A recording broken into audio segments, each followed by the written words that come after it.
Apa kabar semuanya? Puji Tuhan. Wah, semua semangat untuk belajar firman Tuhan. Mari kita akan berdoa ya. Kita lipat tangannya, tutup matanya. Kita datang dengan sikap yang hormat kepada Tuhan Yesus. Bapa di surga, Bapa di dalam nama Tuhan Yesus, kami bersuka cita, kami bersyukur karena kami terus merasakan kasih setia-Mu, kami merasakan pertolongan dan segala kebaikan-Mu. Kami juga bersyukur untuk kesempatan belajar firman Tuhan hari ini. Kami percaya Engkau akan memberikan pengertian yang benar kepada kami, Engkau akan menolong kami makin mengenal Tuhan Yesus, dan kami juga diberi kekuatan untuk melakukan firman-Mu. Dalam nama Tuhan Yesus kami bersyukur dan berdoa. Amin. Judul firman Tuhan hari ini adalah Tuhan Yesus menyembuhkan orang kusta. Nah, Alkitabnya diambil dari kitab Injil Matius pasal 8 ayat 1-4, kitab Injil Markus pasal 1 ayat 40-45, Kitab Injil Lukas pasal 5 ayat 12-14, Kitab Injil Lukas pasal 17 ayat 11-19. Anak-anak, kita tahu ya setiap perjalanan yang Tuhan Yesus lakukan dari desa ke desa, dari kota ke kota, banyak orang yang disembuhkan.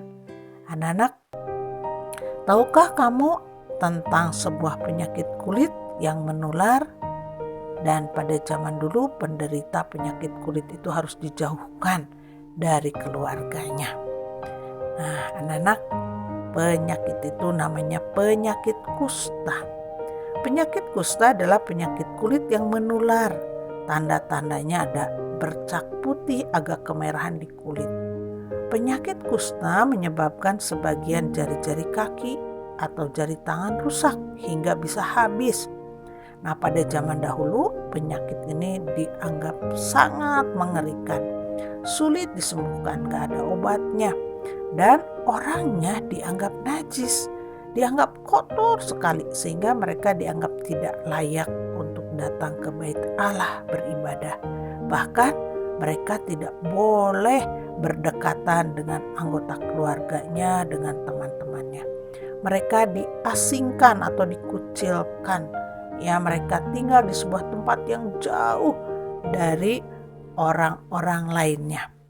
Anak-anak, dalam perjalanan Tuhan Yesus, suatu hari Tuhan Yesus turun dari bukit. Nah, orang banyak berbondong-bondong mengikutinya. Ya, nah anak-anak, pada waktu itu ada seseorang yang memiliki sakit kusta.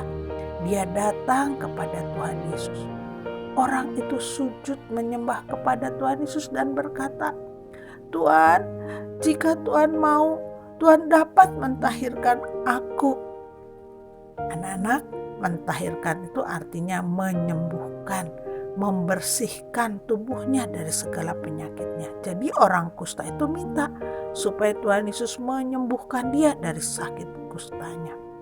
Anak-anak, saat itu orang yang sakit kusta ini percaya bahwa Tuhan Yesus dapat menyembuhkan. Hanya sekarang tinggal dari Tuhan Yesus saja, apakah Tuhan Yesus mau menyembuhkan atau tidak. Nah, menurut kamu anak-anak, apakah Tuhan Yesus mau menyembuhkan orang yang sakit kusta itu? Benar sekali, tentu saja Tuhan Yesus mau. Dan firman Tuhan mengatakan, pada waktu itu Tuhan Yesus tergerak hatinya oleh belas kasihan. Anak-anak, Tuhan Yesus begitu merasa kasihan melihat orang kusta itu. Dan Tuhan Yesus juga mengetahui bahwa orang kusta itu sangat menderita karena penyakitnya yang menjijikan. Dan Tuhan Yesus mengerti bahwa orang kusta itu juga menderita karena diasingkan oleh semua orang, termasuk oleh keluarganya. Coba kalau kamu atau saya yang mengalami sakit dan tidak boleh bertemu dengan siapapun, tentu itu hal yang tidak menyenangkan dan kita pasti merasa sedih ya. Anak-anak, Tuhan Yesus bisa merasakan penderitaan orang kusta itu.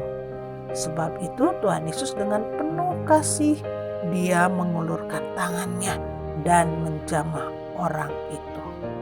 Tuhan Yesus berkata, "Aku mau, jadilah engkau tahir."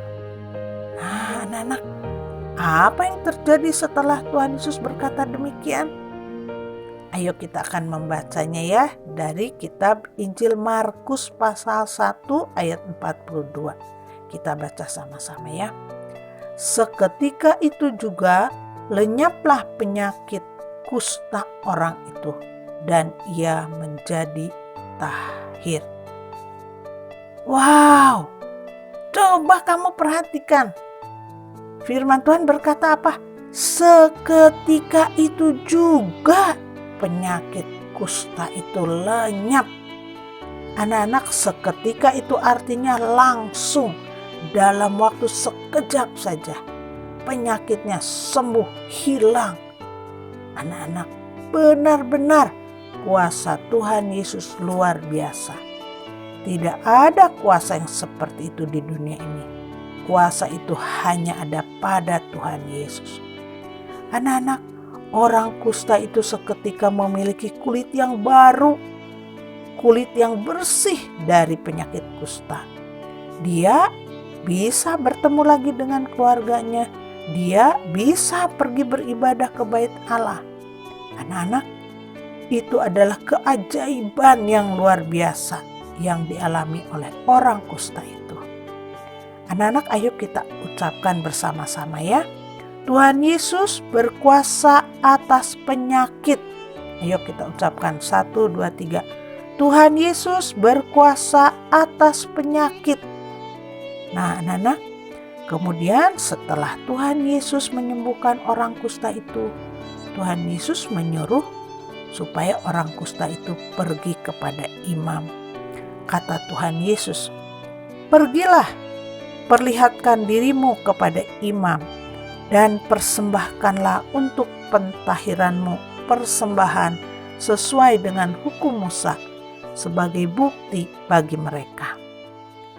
Nah, anak-anak, orang kusta itu disuruh pergi kepada imam untuk diperiksa apakah benar dia sudah sembuh. Dan dia juga harus memberikan persembahan sebagai tanda syukur bahwa dia sudah sembuh. Anak-anak, zaman dahulu orang-orang Israel punya aturan yang sudah ditetapkan. Nah, anak-anak, mereka kalau sembuh dari penyakit kusta, mereka harus mempersembahkan persembahan di bait Allah. Nah, kemudian Tuhan Yesus juga berpesan kepada orang kusta itu supaya orang kusta itu jangan memberitahukan apa-apa kepada siapapun selain kepada imam. Tetapi anak-anak, orang kusta yang sudah sembuh itu karena dia senang sekali sudah disembuhkan, orang kusta itu bukan pergi kepada imam. Orang kusta itu pergi memberitakan tentang kesembuhannya. Dia pergi kemana-mana, memberitakan kabar gembira tentang kesembuhannya. Sehingga pada waktu itu Tuhan Yesus jadi makin dikenal oleh orang banyak dan dicari-cari oleh orang banyak. Karena orang banyak pun ingin ditolong oleh Tuhan Yesus. Tetapi anak-anak, apa yang terjadi? Ketika Tuhan Yesus makin terkenal, makin dicari oleh orang banyak, itu membuat Tuhan Yesus tidak dapat lagi terang-terangan kalau masuk ke dalam sebuah kota. Tuhan Yesus tahu apa yang akan terjadi terhadap dirinya. Dan Tuhan Yesus tahu kapan waktu yang tepat untuk menyatakan dirinya sebagai Mesias Juru Selamat. Anak-anak, sementara Tuhan Yesus pergi ke tempat yang sepi di luar kota, orang-orang masih terus datang kepadanya dari segala penjuru kota dan desa. Mereka ingin mendengarkan Tuhan Yesus dan mereka juga ingin mengalami kesembuhan. Nah, anak-anak, beberapa waktu kemudian, pada waktu yang berbeda setelah Tuhan Yesus menyembuhkan satu orang sakit kusta itu, Tuhan Yesus melakukan perjalanan. Dia berjalan di perbatasan antara Samaria dan Galilea. Tuhan Yesus waktu itu masuk ke sebuah desa. Nah, ketika Tuhan Yesus masuk ke desa itu, datanglah 10 orang kusta. Nah, untuk menemui Tuhan Yesus, mereka berdiri dari jauh.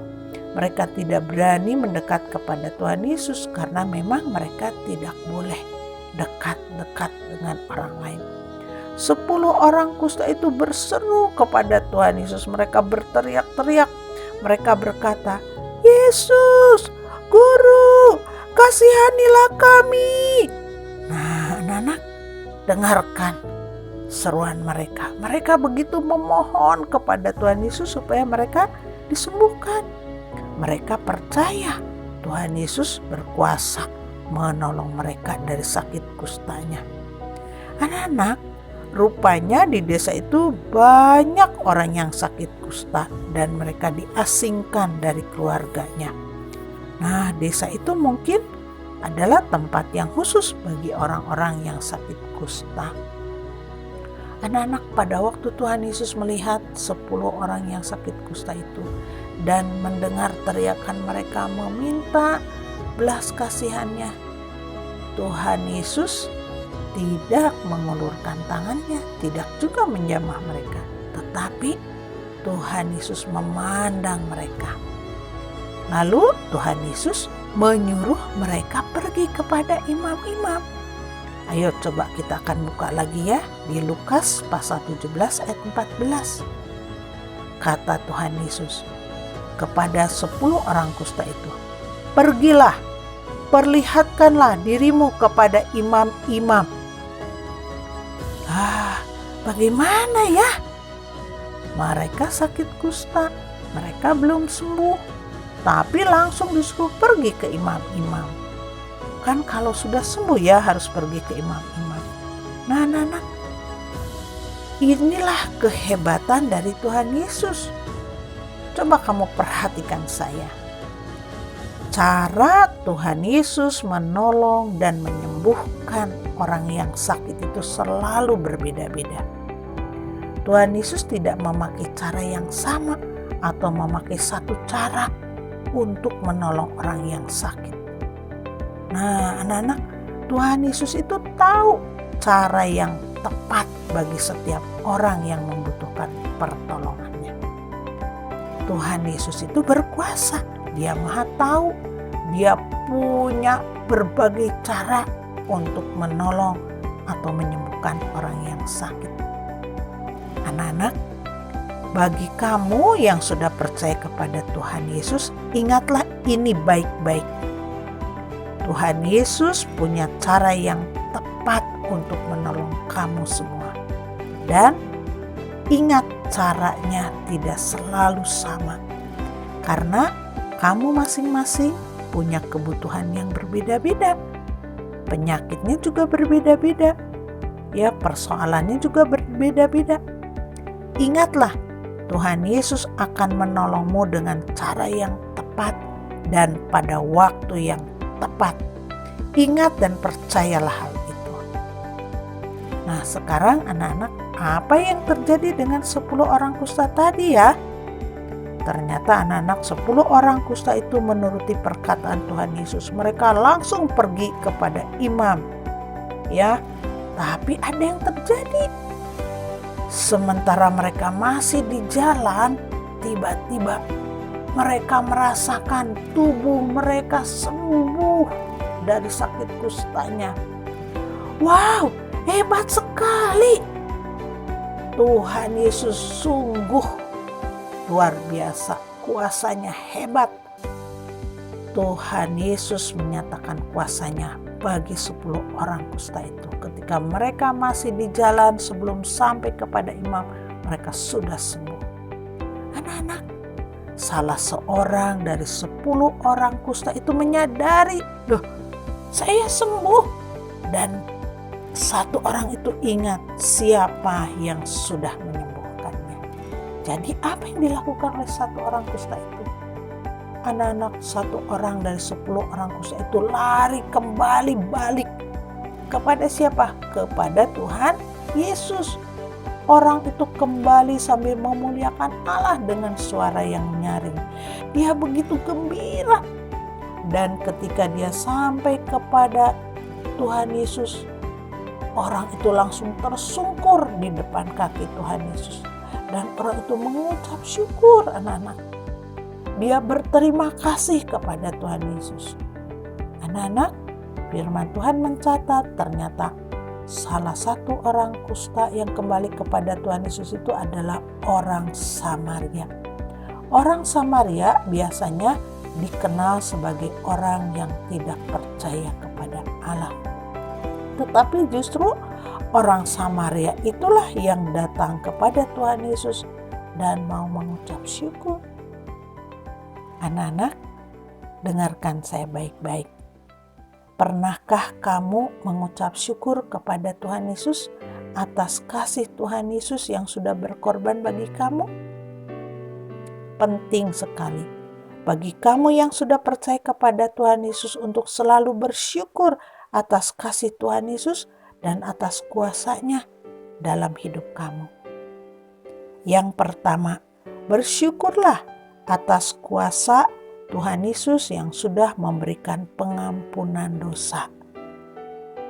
Dan kedua, bersyukurlah karena Tuhan Yesus memberikan kuasa kepadamu untuk kamu disertai selama kamu ada di dunia ini.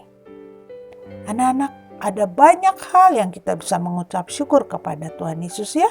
Untuk nafas hidup kita, untuk makanan yang kita nikmati, untuk waktu kita beristirahat, dan begitu banyak. Nah, maukah kamu menjadi anak-anak yang senang mengucap syukur? Kalau kamu mau menjadi anak-anak yang senang mengucap syukur, kamu bisa berkata kepada Tuhan Yesus, Tuhan Yesus, saya bersyukur untuk segala kebaikan-Mu, untuk kasih setia-Mu, untuk pengampunan yang sudah Tuhan Yesus berikan, untuk penyertaan-Mu. Nah, anak-anak, Tuhan Yesus pasti senang hatinya karena kamu mau datang kepadanya mengucap syukur. Anak-anak, 1 orang Samaria yang sembuh dari kustanya juga mengucap syukur. Lalu pada waktu itu Tuhan Yesus bertanya kepada 1 orang itu, di mana yang 9 orang lainnya? Anak-anak, ternyata yang 9 lainnya itu tidak kembali kepada Tuhan Yesus. Banyak orang yang sudah ditolong sering lupa mengucapkan syukur atau berterima kasih kepada Tuhan Yesus. Anak-anak, kamu ingat ya, jadilah anak-anak yang selalu senang mengucap syukur. Anak-anak, setelah itu Tuhan Yesus menyuruh 1 orang kusta itu berdiri dan disuruhnya pergi. Tuhan Yesus berkata begini, berdirilah dan pergilah, imanmu telah menyelamatkan engkau. Anak-anak, kemudian orang kusta itu segera pergi untuk menunjukkan dirinya kepada imam bahwa ia telah sembuh dari sakit kustanya. Anak-anak, jika Tuhan Yesus berkuasa menyembuhkan orang yang sakit kusta sampai menjadi sembuh, bersih sama sekali dari sakit kustanya, lebih lagi anak-anak, kuasa darah Tuhan Yesus yang sudah tercurah di kayu salib itu sanggup menyucikan hidupmu dari segala dosa. Anak-anak, kamu dan saya adalah orang berdosa yang membutuhkan Tuhan Yesus. Karena hanya Tuhan Yesuslah yang berkuasa menyucikan hidup kamu, hidup saya dari segala dosa.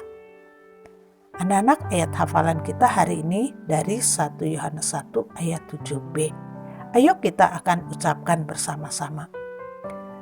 Dan darah Yesus anaknya itu menyucikan kita daripada segala dosa. 1 Yohanes 1 ayat 7b. Anak-anak, Kuasa Tuhan Yesus tidak tertandingi oleh apapun. Dan firman Tuhan mengatakan hanya darah Tuhan Yesus yang kudus itulah yang dapat menyucikanmu, membersihkan hidupmu dari segala dosa. Sebab itu, bagi kamu yang sudah percaya kepada Tuhan Yesus, bersyukurlah atas kuasa darah Tuhan Yesus yang telah menyucikanmu dari segala dosa. Dan ingat terus bahwa kamu sudah menjadi milik Tuhan Yesus, menjadi anak-anaknya sampai selama-lamanya. Namun bagi kamu yang sampai hari ini kamu masih ragu-ragu, masih belum percaya akan kuasa Tuhan Yesus, maukah kamu hari ini mengambil keputusan untuk percaya dengan sepenuh hati kamu bahwa Tuhan Yesus sudah menderita di kayu salib, sudah mencurahkan darahnya yang kudus untuk menyucikan kamu dari segala dosamu? Maukah kamu percaya bahwa Tuhan Yesus sudah bangkit dari kematian supaya kamu memperoleh pengampunan dari segala dosa? Jika kamu yang belum pernah mengatakan percaya kepada Tuhan Yesus, tetapi hari ini kamu mau mengatakan percaya kepada Tuhan Yesus, kamu boleh mengangkat tanganmu dan kamu bisa berkata kepada Tuhan Yesus seperti ini. Tuhan Yesus, saya mengaku saya adalah orang berdosa. Saya orang yang najis, yang kotor di hadapan Tuhan. Tetapi hari ini saya percaya Engkau berkuasa memberikan pengampunan dosa bagi saya. Saya percaya Engkau disalibkan, mencurahkan darah-Mu di kayu salib untuk menyucikan saya dari segala dosa. Saya percaya Engkau sudah mati di kayu salib menyerahkan nyawa-Mu untuk memikul hukuman dosa saya. Dan saya percaya Engkau bangkit dari kematian untuk menyelamatkan saya. Saya percaya bahwa Engkau sungguh-sungguh berkuasa menyelamatkan hidup saya. Jadilah Tuhan dan Juru Selamat bagi saya. Terima kasih Tuhan Yesus. Nah, anak-anak, kalau kamu sudah mengatakan percaya kepada Tuhan Yesus, Tuhan Yesus sudah menyucikan kamu dari segala dosamu dan Tuhan Yesus sudah menyelamatkan kamu dari hukuman dosa. Nah, anak-anak, kita bersyukur untuk firman Tuhan hari ini ya. Karena Tuhan Yesus bukan hanya berkuasa menyembuhkan orang dari sakit kusta, tetapi lebih-lebih kuasa Tuhan Yesus adalah kuasa untuk menyelamatkan kamu dan saya, menyelamatkan semua orang dari dosa. Anak-anak, kita berdoa. Tuhan Yesus, Engkau sungguh berkuasa atas seluruh kehidupan kami. Tidak ada yang terlalu sulit bagimu. Engkau selalu sanggup menolong kami. Hari ini kami bersyukur untuk kasih-Mu bagi kami. Engkau sudah menyucikan kami dari segala dosa dengan kuasa darah-Mu yang kudus. Kami bersyukur karena kuasa-Mu juga selalu menyertai hidup kami. Terpujilah nama-Mu. Di dalam nama Tuhan Yesus kami bersyukur dan berdoa. Amin.